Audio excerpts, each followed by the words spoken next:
I wanted to get your perspective on brigatinib as a drug. One of the exercises that we recently went through, realizing that many patients diagnosed with ALK may still be on crizotinib. What's the best drug to use after crizotinib? And when you look at individual phase 2 trials, at the ceritinibs, the alectinibs, and brigatinibs that are out there, you get the sense that brigatinib has the best PFS, and it's, you can make the argument it's not even close. Brigatinib seems to be the most active in that setting. You have thoughts on that? I know you can use any one of these after crizotinib. Do you have a preferred one after crizotinib? I don't really have a preferred one. I have to admit that this patient population is pretty rare in my clinic hands now, and I think I'd probably sit down in this situation and talk about alectinib or brigatinib with the higher PFS, but the unique toxicities versus alectinib, which is fairly well tolerated. I think it's really a dealer's choice depending on patient and physician preference at this point.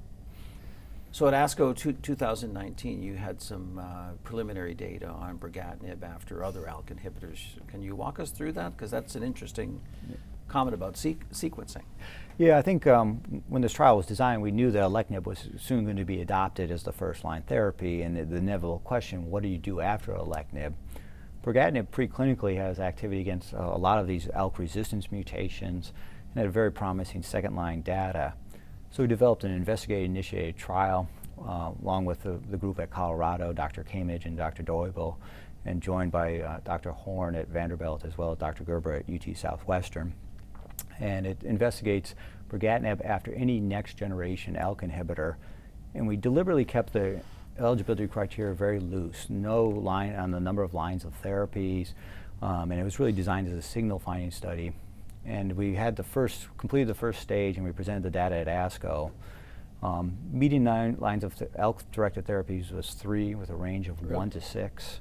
I'm surprised at that. I didn't think it would be 3, but it is what it is. It is what it is. Yeah. And I think people a lot of these patients had been heavily pretreated in the community, and they were coming in to look for a novel therapy. And then I think 11 of it was a 2-stage design, so this is the first 20 patients, so preliminary data, but 11 of the patients had brain metastasis. Importantly, we saw 8 confirmed responses out of the 20, so a response rate of around 40%. Median progression-free survival is 7 months now, but there's only the number of events is relatively small, so that PFS median may adjust over time along with longer follow-up. And we've not seen any significant toxicity beyond other trials at this point. Brain activity? Did you look at the? You mentioned how many patients had brain mets? Do you remember? 11. 11 of 20? Yeah. Yeah.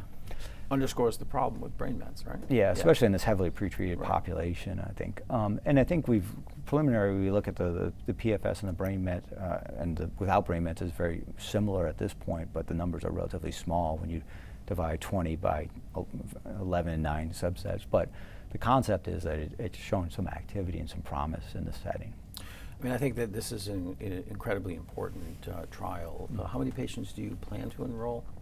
So in this cohort, we're going to enroll a total of 40, and we've already moving to the second stage. Then I think as we were doing the trial, we realized that we might go in a more homogeneous patient population. So there's a cohort B, we call it, that looks at 40 patients who just had alectinib first line. And nothing else. Nothing else. Yeah. And the thought is the ones in the cohort A had multiple mechanisms of resistance or heterogeneous mechanisms of resistance, and we needed to get a more homogeneous patient population and one that kind of reflects clinical practice more clearly. Then we've added a cohort C, and this is interesting because patients will be on brigatinib 180 milligrams. Then if they experience disease progression, CNS or extra CNS, they'll get an escalated dose of 240 milligrams of brigatinib to see if maybe better CNS penetration can induce responses or disease control. Is that specifically for brain mets or just any progression? Any progression, and they can come from the community and be on brigatinib and then come in to see us for the 240 milligram cohort. If I remember from the original phase 1, there were not necessarily any side effect or toxicity concerns at 240 with brigatinib. No, there were not, and I think this is what allowed us to sort of safely escalate. And plus, this patient population will be pre-selected for the people who tolerated the 180s, and so I think that hopefully we won't see any additional toxicities in that select group of patients. Yeah, so it's interesting because, as you say, we established alectinib as the standard of care. The question is what to do next. We didn't have a lot of data purely after alectinib. But one of the more recent ALK inhibitors, and we've had a number of them obviously approved in a relatively short period of time, is lorlatinib. And lorlatinib did have some interesting data after 1, 2, or 3 previous ALK inhibitors. What's the place of lorlatinib in everyday ALK life nowadays? So I think it's a valuable addition because it was studying a patient population that reflects clinical practice where people are going through multiple ALK TKIs. The response rate was around 40%, the median progression-free survival around 7 to 8 months. And I think the CNS response rate was very similar to the extra CNS response rate, so clearly a CNS activity. Well, I think it has some unique toxicities, like some patients may have some neurocognitive problems when they initiate the therapy. Is the most prominent. It can cause some high cholesterol, so you have to make sure you check the cholesterols as well. Occasional neuropathy. All these new drugs are making us into internist again. I know, the rash, the hypercholesterol. I thought I left this. I thought I left that. Diabetes with immunotherapy. I know, colitis. And so I think that lorlatinib I've used it, and I think it is an interesting agent that will have a place because these patients are really cycling through multiple therapies over a period of years. So with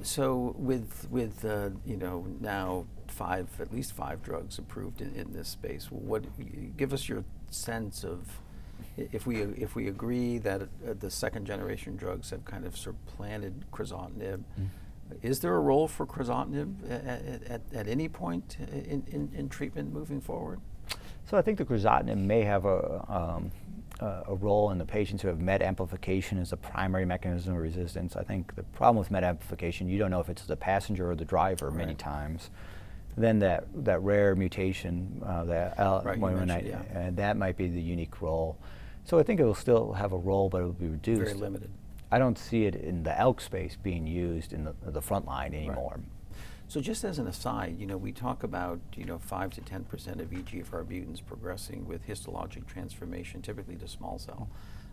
Have we seen that in ALK-positive disease? We've seen it in case reports. Yeah. I think Ignatius Au published on this, and I think interestingly, it seems to be lower, but I'm not sure if that's just that we're not looking, or maybe rebiopsying. Yeah. The other problem is we use crizotinib, which was less potent, and so maybe as we have these patients on these more potent ALK inhibitors for years, the mechanism of resistance may change as we learn more.